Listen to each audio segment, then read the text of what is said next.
Durante gran parte de mi vida, las ideas que tenía sobre Jesús de Nazaret eran las que me inculcaron desde la infancia, la imagen convencional que promueven las religiones, los dogmas, los rituales, y una historia que parecía cerrada, sin espacio para preguntas. Me educaron en la tradición religiosa, como a tantos otros, y durante un tiempo me conformé con eso.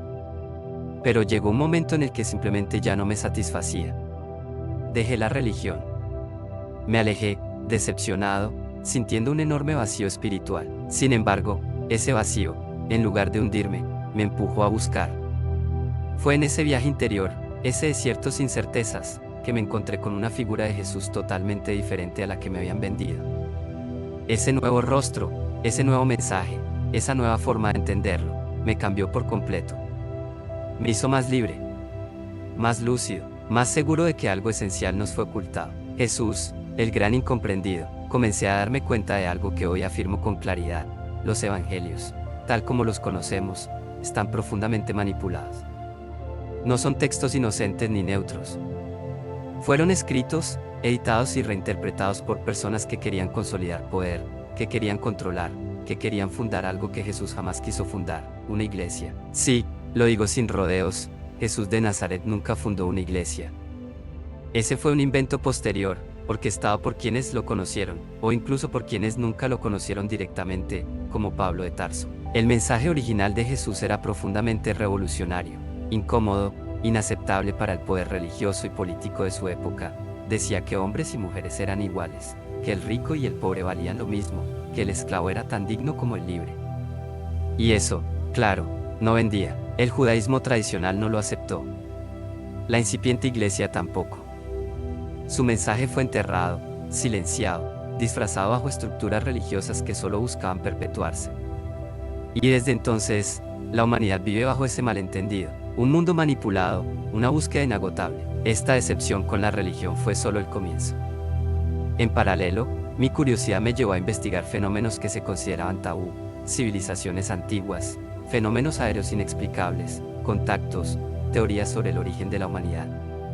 Y en esa búsqueda comencé a darme cuenta de una verdad brutal: casi todo lo que me habían enseñado no servía para nada. Todo debía ser desaprendido.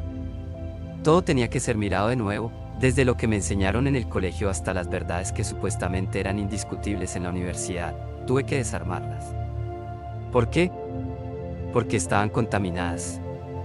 Porque venían filtradas por una visión interesada, dogmática, superficial. Y porque el mundo que nos muestran en la televisión, en los periódicos, en internet, es una gran mentira disfrazada de información. Pensar por uno mismo, el arma más poderosa. La única salida era aprender a pensar por mí mismo. Filtrar. Cuestionar. Seguir mi intuición, que nunca falla.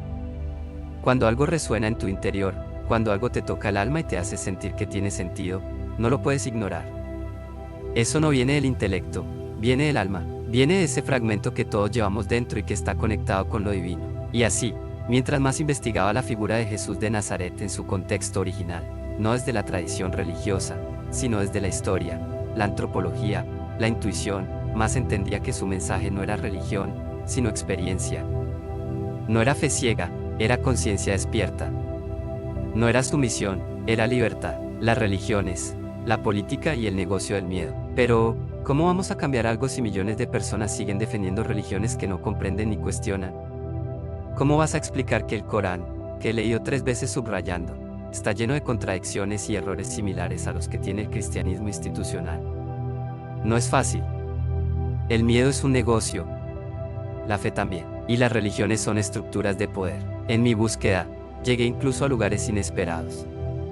Por ejemplo, la India. La visité en los años 70 y quedé profundamente desmoralizado por la pobreza extrema. Me prometí no volver jamás, pero volví, décadas después, y vi algo que entonces no supe ver: los niños reían. Eran felices, aunque vivieran entre charcos de aguas negras, aunque no tuvieran nada, tenían algo esencial que muchos de nosotros hemos perdido: la paz interior. Sofía, la reina de España, me lo dijo en ese primer viaje, cuando yo estaba totalmente hundido por lo que veía: ellos son felices. Y tenía razón. Al final, eso es lo que importa, el sentido de la vida. No es aprender, es experimentar. Con el paso del tiempo desarrollé una hipótesis de trabajo que, aunque no la afirmo como verdad absoluta, me resuena profundamente. Antes de nacer, elegimos todo. Elegimos cuándo y cómo vamos a nacer. Elegimos cada experiencia, cada persona que cruzará nuestro camino, incluso el momento y la forma de nuestra muerte. Todo es parte de un contrato espiritual, pero no creo en la reencarnación. O al menos tengo serias dudas. Me resulta innecesaria. Si tuviera que vivir 1.000.000 de vidas para aprender, no aprendería ni la 10ª parte de lo que el universo contiene. Por eso creo que el objetivo de la vida no es aprender, sino experimentar. Sentir, vivir el tiempo, las emociones, el dolor, la alegría, el cuerpo físico, y cuando morimos, volvemos a casa. A ese lugar donde no hay tiempo, donde no hay enfermedades, donde están quienes amamos, pero no con los roles que tenían aquí. Allí no hay madre o padre, esposo o hijo. Allí hay unidad. Amor puro, la luna, la NASA y lo que nunca te contaron. En mi investigación también tuve contacto con militares que me hablaron de la verdadera historia de las misiones Apolo. Lo que buscaban en la luna no era solo científico. Había ruinas, construcciones que no eran nuestras. Grabaron, recogieron muestras, y al final las destruyeron. Apolo 17, según me contaron, detonó cargas nucleares tácticas para eliminar esas estructuras. ¿Y por qué no hemos vuelto a la luna en 50 años? Porque está contaminada. Porque hay secretos que no pueden salir a la luz. Porque hay una verdad que cambiaría todo. Recuerdo una conversación con Wernher von Braun, el padre de la exploración espacial americana. Cuando entendió lo que estaba pasando allá arriba, protestó. Y murió de cáncer. Un cáncer inducido, según me contaron. Hoy es muy fácil provocar enfermedades en alguien, un microbio, una píldora, una inyección, y listo. Infarto fulminante, nadie sospecha nada. El negocio de las farmacéuticas supera incluso al de las armas. ¿Cambio climático? Sí, pero no como te lo cuentan. ¿Y qué decir del cambio climático? Sí, hay un cambio, pero no creo que lo estemos causando nosotros. Hace 14.000 años hubo una glaciación brutal, y nadie contaminaba. El planeta tiene ciclos, ritmos propios. El problema es que el miedo vende, y el cambio climático también es un negocio. Contaminar está mal. Por supuesto, pero no nos creamos tan importantes como para ser los autores de los ritmos del planeta. No lo somos. Jesús hablaba de otra cosa. Jesús no hablaba de religión. Hablaba de despertar, de elevar la conciencia, de tomar decisiones morales con libertad. Y en ese momento, cuando el ser humano toma su primera decisión moral verdadera, es cuando desciende una fracción del Padre Azul, del Creador, y se instala en nosotros para siempre. Ese es el verdadero mensaje. Lo demás, son disfraces. Jesús decía que cuando el ser humano, en su niñez o juventud, toma por primera vez una decisión moral, esa que no depende del miedo al castigo ni del deseo de recompensa, entonces, en ese momento preciso, una fracción infinitesimal del Padre Azul desciende e inicia su morada permanente en el alma humana. No se trata de una paloma, ni de una chispa mística, ni de un símbolo. Es una presencia real, viva, activa, pero silenciosa. Jesús no lo decía con grandes metáforas ni se perdía en rituales. Hablaba con la claridad de alguien que lo sabía porque lo había vivido. Y ese conocimiento no venía de los libros ni de las sinagogas, sino de la experiencia directa con ese misterio que muchos llaman Dios, pero que él llamaba Abba, Papá. Y claro, eso tampoco gustó. Porque si lo que decía Jesús era verdad, entonces ya no necesitábamos sacerdotes, ni templos, ni sacrificios, ni ritos para comunicarnos con Dios. Bastaba con cerrar los ojos, amar la verdad, actuar con justicia y dejar que esa diminuta chispa divina guiara cada paso. ¿Te das cuenta del problema que eso representaba para las estructuras religiosas? Lo desmantelaba todo, por eso lo traicionaron. Por eso lo mataron. Porque no era útil. Porque no obedecía. Porque hablaba de un reino, sí, pero uno que no era de este mundo. Y cuando se dieron cuenta de que no podían callarlo, lo apropiaron, lo manipularon, lo disfrazaron de lo que él nunca fue. Y así empezaron a escribir evangelios, pero no desde la memoria viva sino desde la conveniencia. Pablo, por ejemplo, que ni siquiera conoció a Jesús, se convirtió en el fundador del cristianismo como lo conocemos hoy. Un sistema religioso más, con sus dogmas, sus templos, sus normas, sus jerarquías. Exactamente lo contrario a lo que Jesús había dicho. Yo no creo que Jesús quisiera que lo adoráramos. Él quería que lo entendiéramos, que lo siguiéramos, que lo imitáramos. Pero eso no era rentable, y aquí es donde mi vida personal se cruza con todo esto. Cuando comencé a investigar por mi cuenta, a leer otras fuentes, a escuchar otros testimonios, a permitirme la duda, me di cuenta de que la versión oficial no tenía sentido. Empecé a descubrir textos apócrifos, evangelios prohibidos, documentos que mostraban a un Jesús más humano, más cercano, más sabio y menos institucionalizado. Fue como si una niebla se disipara. Como si de pronto alguien hubiera encendido una luz dentro de mí. Esa luz, esa intuición profunda, me decía que debía desaprender todo lo que me habían enseñado. Que debía volver a empezar desde cero, y eso fue lo que hice. Me alejé aún más de las religiones oficiales. No por desprecio, sino por coherencia. Porque ya no podía aceptar lo que antes creía sin cuestionar. Porque descubrí que la fe auténtica no se hereda, se conquista. Y que hay una diferencia enorme entre seguir una religión y seguir la verdad. A lo largo de mi camino, muchas veces me he sentido solo. Porque la mayoría no quiere escuchar esto. Porque cuestionar las bases es peligroso. Porque a la gente le cuesta salir del molde. Pero yo no podía hacer otra cosa. Era eso o vivir en la mentira. Después, como conté antes, mi interés por ciertos fenómenos, como el fenómeno ovni, me abrió aún más los ojos. Me llevó a conocer personas, documentos, verdades ocultas que no están en los libros de texto. Me di cuenta de que los grandes secretos del mundo están escondidos a plena vista, pero nos enseñan a mirar hacia otro lado. Y entonces empecé a juntar las piezas. La historia de Jesús, el papel de las religiones, los ciclos del planeta, el comportamiento de las élites, las manipulaciones mediáticas, el papel del miedo como instrumento de control, todo empieza a encajar. Todo es parte del mismo rompecabezas, y en el fondo, uno se da cuenta de que todo gira alrededor de lo mismo, la conciencia. La conciencia humana es lo más peligroso para los poderes de este mundo. Porque una vez que despiertas, ya no puedes ser esclavo. Ya no tragas cualquier cosa. Ya no obedeces sin pensar. Y eso es subversivo. Por eso Jesús era subversivo. Por eso sus verdaderas palabras han sido enterradas bajo montañas de dogmas, credos, concilios y decretos. Pero siguen vivas. En la intuición. En el silencio. En esa voz interior que nos dice que hay algo más. Esa voz interior nunca ha dejado de hablarme. A veces susurra, otras veces grita cuando me desvío. Pero siempre está. Y cada vez que me he atrevido a seguirla, aunque me haya costado amistades, tranquilidad o pertenencia a algún grupo, he sentido esa paz inconfundible que solo viene cuando uno camina en coherencia con su alma. Y en ese silencio profundo, esa conciencia que va despertando poco a poco me ha llevado a mirar la figura de Jesús con otros ojos. No como el ídolo que me presentaron de niño. No como el mártir ensangrentado colgado de una cruz. No como el Dios humano, al que hay que adorar desde la culpa, sino como el hermano mayor, como el gran espejo del potencial humano cuando está en comunión con su fuente. Porque eso fue Jesús, un ser humano despierto, radicalmente libre, absolutamente amoroso. Y eso es precisamente lo que no se tolera en este mundo, una persona que no puede ser manipulada. Porque un ser humano despierto no odia, no envidia, no compite, no teme, no se deja usar. Y por eso, representa una amenaza para todo el sistema. Por eso, cuando uno comprende a fondo el mensaje de Jesús, ya no puede seguir como si nada. Ya no puede ir a misa, repetir frases sin alma, comulgar mecánicamente, y luego salir a juzgar a medio mundo como si nada. No puede pertenecer a ninguna estructura que pretenda poseer la verdad.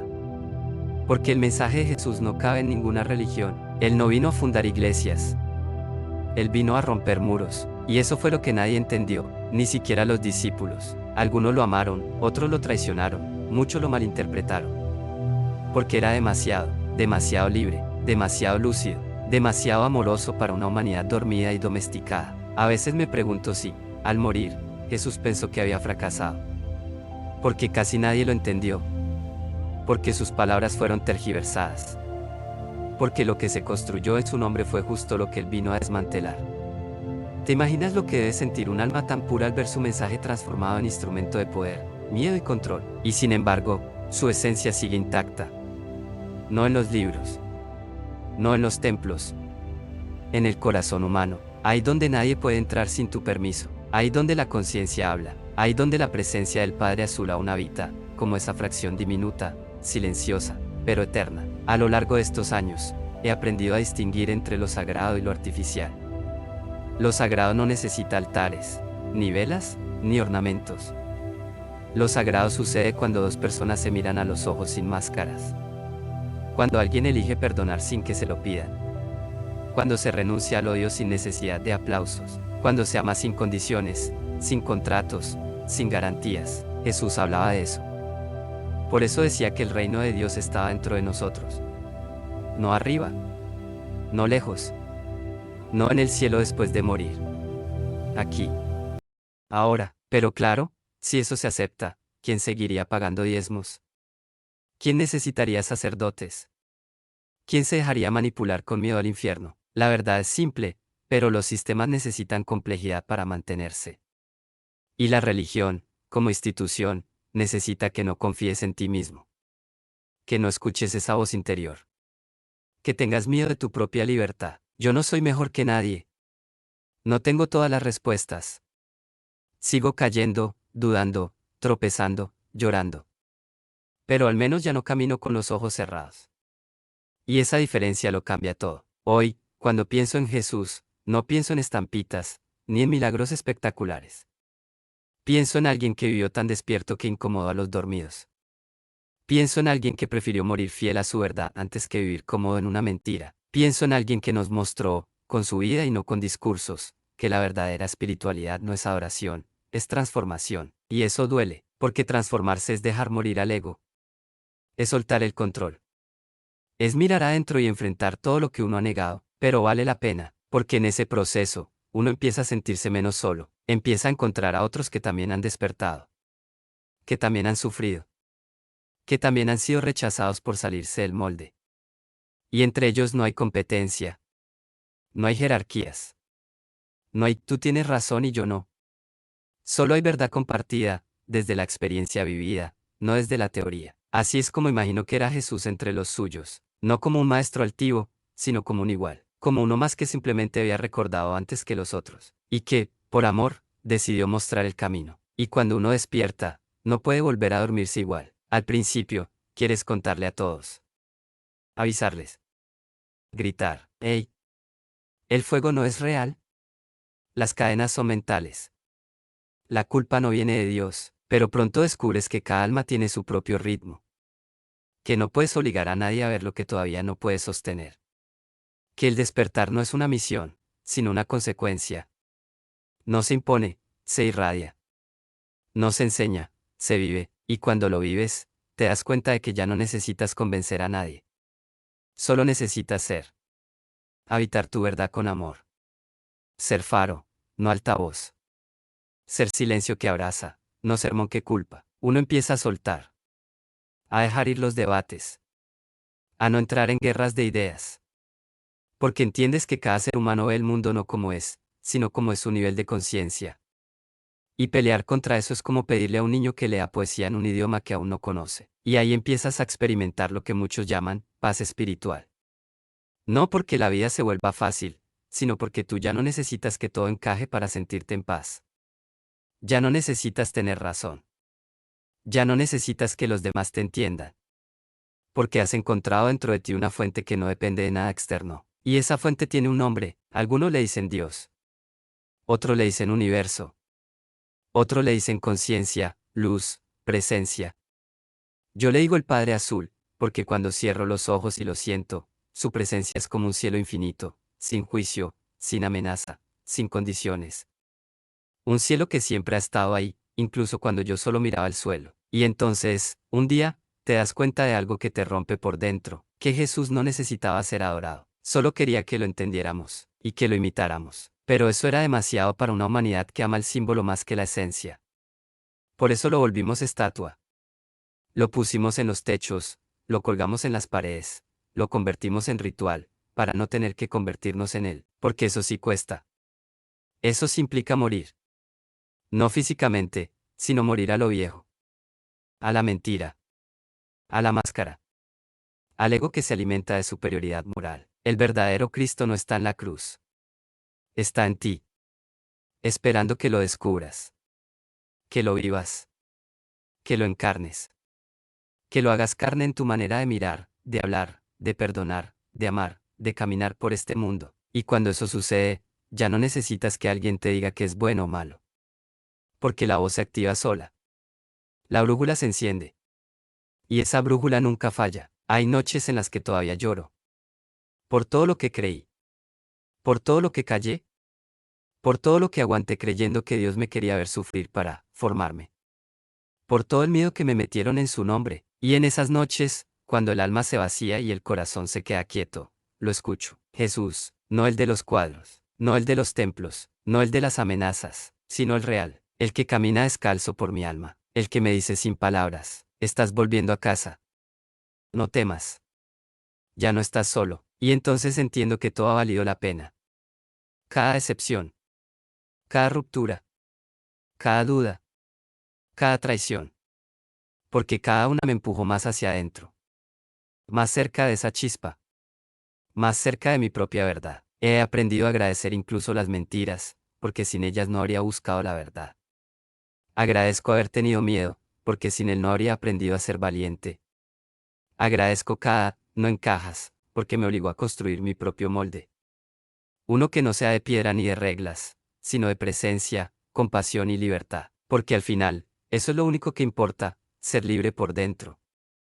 Y el verdadero mensaje de Jesús era eso, no adoración, no pertenencia, libertad.